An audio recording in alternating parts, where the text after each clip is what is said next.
Ayan, may pa-order po tayong alamang, sweet and spicy alamang, plain alamang lang po ito.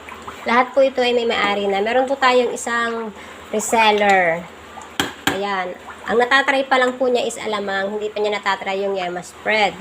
Inaalok namin siya ng yema spread, wag daw muna, at alamang daw po ang hinahanap sa kanya ng kanyang mga napag-alukan. Nung unang order niya po is total 60 pieces po siyang 500 grams. So, ngayon, pag naluto po ito, equivalent po nito is 50 pieces na 500 grams. So, ito po ay sakto lang ang tamis, pati ang alat, at yung anghang niya.